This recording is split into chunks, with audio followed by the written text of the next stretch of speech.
Record of Ragnarok Chapter 57 provided Hwang's backstory and the continuation of his fight against Hades, solidifying this fight as potentially one of the best as it continues, a special character getting his face revealed, Hades and Poseidon information getting kinda touched upon a little bit, and as a whole, like most times, a very good Record of Ragnarok chapter. But first, if you're new to the channel and enjoy this type of content, make sure you're subscribed, and if you haven't already, make sure to leave a like, it's greatly appreciated. Now, let's get into it.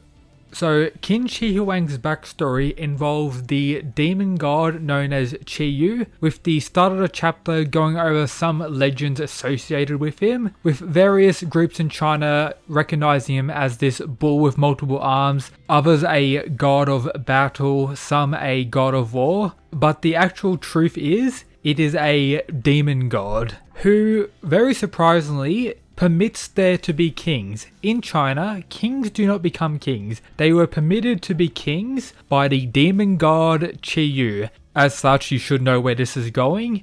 Our boy Huang brought the unification of all of China, so we see the different states or sections all coming together under his leadership. But to truly become king, he has to go up the mountain and do the ceremony known as Rite of Fang and Shan. However, no one actually knows what the truth of the ceremony is apart from Huang himself. Of course, once arriving to the top of the mountain, he actually sees the demon god Qi Yu, who seems to be eating large amounts of humans. Noting that Huang looks quite young, and unlike various other kings before him, they will tremble on mere sight, while him, the absolute mad lad, is very calm. Qi Yu tells him to offer up 10,000 of his people to kneel before him, very clearly most likely as a sacrifice with all these skulls surrounding him for Qi Yu to actually consume, saying that, and I will allow you to rule as emperor, king among kings. However, our Chad Huang isn't really about that, chucking a clay dough at Qi Yu,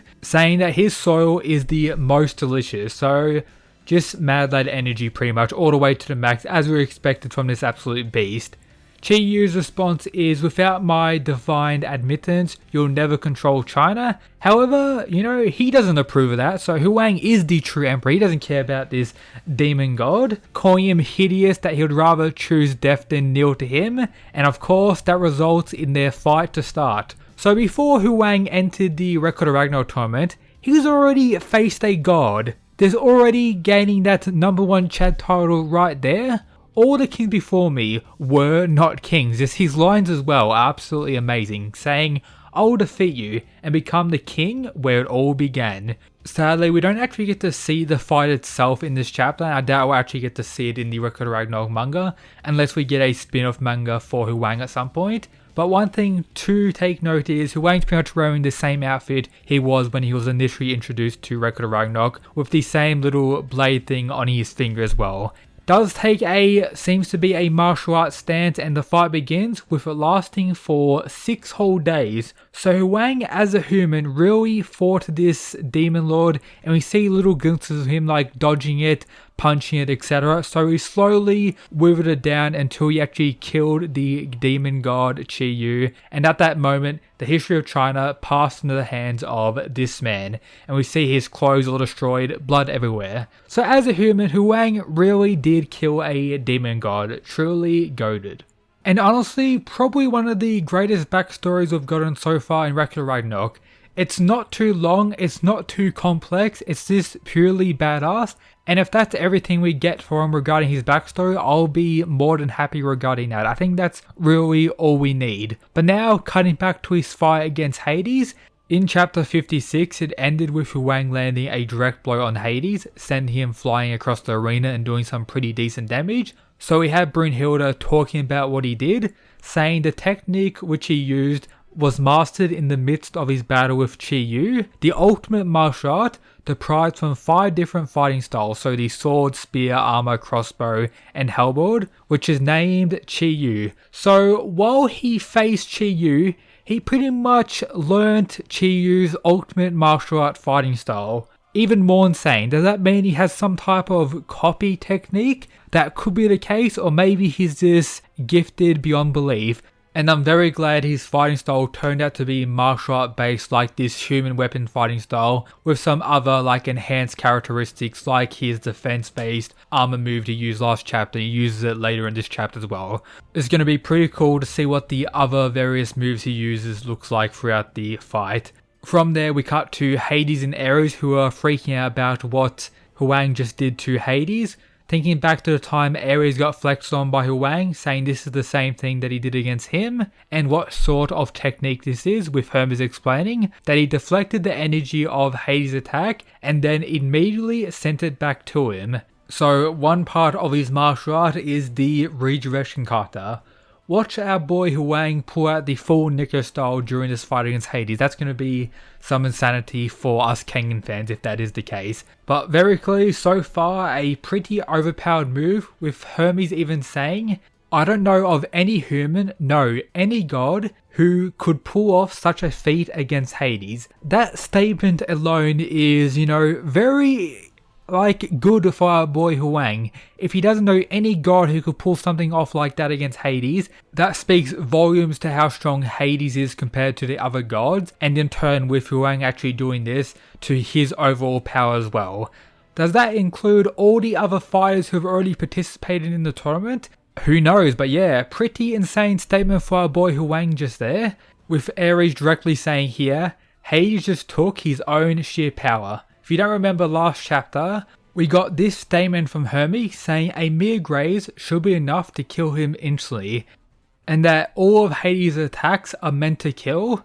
So the actual attack that Huang redirected here was a named attack, so Hades' durability being able to tank his own named attack like that is also very insane. We don't know whether or not Huang adds his own power on top of the attack, most likely not, so it's not exactly like, Demon's Bane for, the Kengan fans, but still very overpowered, and, if you break it down, this is very impressive for Hades as well.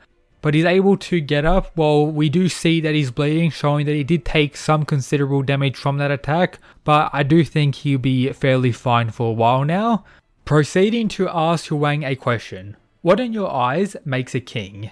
His response, one who never doubts, never yields, never relies, and always stands as the leader of his people. That is what makes a king.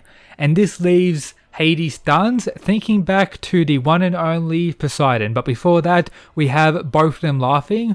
Or Hades is the one who first laughs because he sees the connection to Poseidon. However, we see some more of Huang's personality. He decides to begin laughing as well. Not for any real reason, he's just saying, so, what do you find so funny? I really did enjoy this scene of both of the kings laughing. Pretty solid stuff. From there, Hades talks a little bit about Poseidon, calling him the god most worthy of the title of king, showing just how much respect Hades had for his younger brother, and that, as his older brother, he shall not give in to a mere king of men. So Hades is ready to continue fighting and kill this mere human. Very hype stuff. However, this time something is a little bit different. He's unleashing his attack from a different stance compared to his previous attacks. Instead of doing a thrust, he's doing a downward swing. Of course, this is another named attack from our boy Hades. However, Huang's response is to use the Chi-Yu armor form, labelled as the Heavenly Hand of Defense. We saw him use this move last chapter with that weird force field like effect. This is the same thing. However, this time the power from Hades was too much, and he does kinda outplay Huang in this situation and was able to counter Huang's defense. He combined the force of swinging it down and drawing it back to actually counter the deflect, allowing him to get through the defense and land some of his power onto Huang directly. I'm guessing most of it was most likely nullified by Huang's defense, but still does make a pretty loud bang, crush on the ground, and does do some very considerable damage to Huang here. Regardless, the chapter can't end without Huang flexing on everyone with some very badass stuff.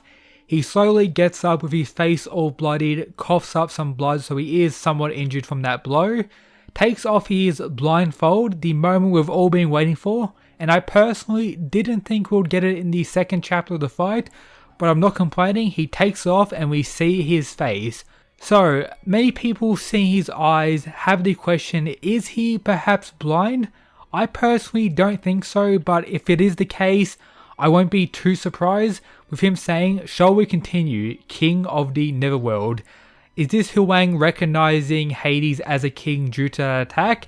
And he's actually smiling as we see here as well, so yeah. Huang, as the fight continues, is slowly and slowly becoming more and more of an absolute mad lad, which is absolute hype to see.